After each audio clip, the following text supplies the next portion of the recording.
একটু মোটা করে এইভাবে নিয়ে আসবো। এভাবে করে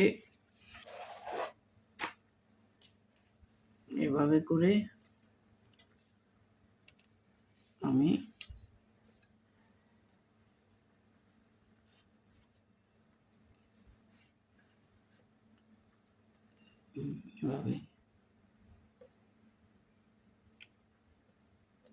এভাবে করে দিয়ে দিব। পরবর্তীতে এখন আমি ভিতরে যে রেখাটা আমি টেনেছিলাম ওটাকে আমি মুছে দিলাম সুন্দর মতো করে, এবং বাইরের ইয়াগুলো আমি মুছে দিলাম। এখন আমি বোঁটাটাকে এঁকে নিব, দিয়ে আমি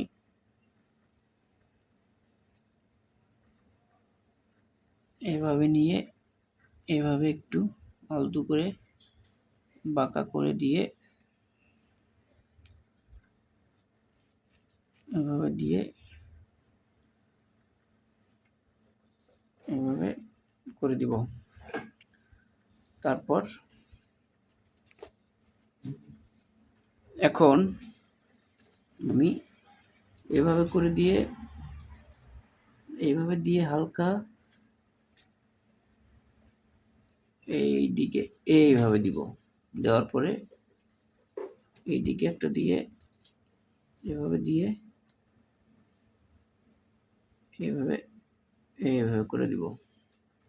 দেখো বন্ধুরা, এখন আমি এটা একটু ভিজিবল করে দেই, এইভাবে ভিজিবল করে দিই, আর এখানে একটু মুছে দেই ভিতরে অংশটাকে,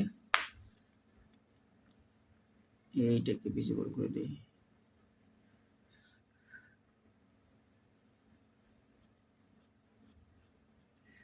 এভাবে দিয়ে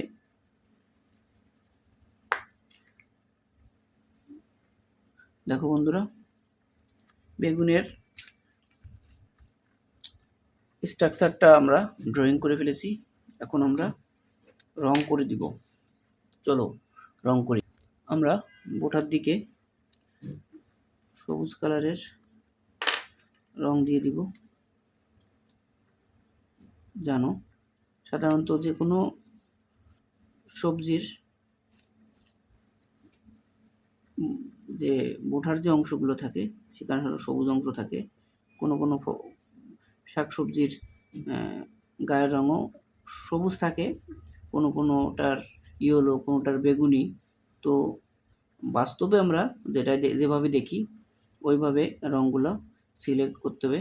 ছোট্ট বন্ধুরা, তোমাদের আমি আগেও বিভিন্ন ভিডিওতে বলেছি যে যখন আমরা যে ড্রয়িংগুলো করব তখন অবশ্যই আমরা কালার সিলেকশনগুলো অবশ্যই মাথায় রাখবো, যে বিষয়টা নিয়ে আমরা ছবি আঁকতেছি অবশ্যই বাস্তবে দেখতে কেমন ওইটা আমরা মাথায় নিয়ে আসব, ধারণ করব, এবং আঁকার সময় ওটা উপলব্ধি করে করে আমি ড্রয়িংগুলো করে ফেলবো বন্ধুরা।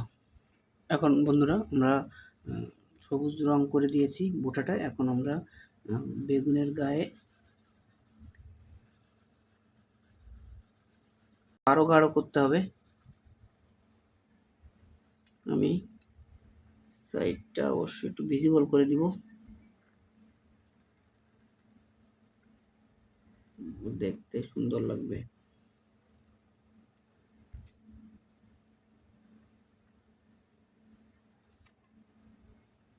বন্ধুরা, আমি বোঁটার বাউন্ডারিগুলো সুন্দর করে একটু বর্ডার লাইনটা করে দিই, ব্ল্যাক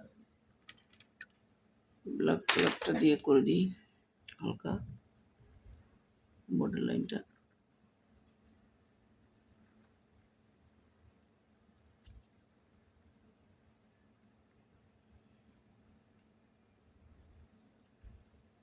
সুন্দর করে ভিজিবল করে দেয় আর কি।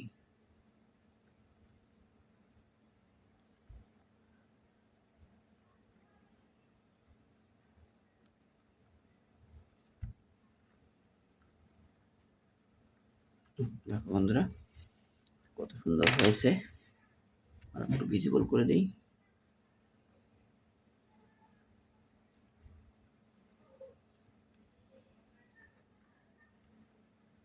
ছোট্ট বন্ধুরা, না টেনে অবশ্যই দেখবে, না টেনে দেখলে বুঝতে পারবে কিভাবে আঁকলে আমার সহজে। এখানে একটু হালকা গ্রিনটা করে দেই, গ্রিন বর্ডার এখানে একটু গ্রিন করে দেই। দেখো বন্ধুরা আমার বেগুন আঁকা শেষ। কেমন হয়েছে অবশ্যই লাইক কমেন্ট শেয়ার করে আমাকে জানিয়ে দিবে। ধন্যবাদ।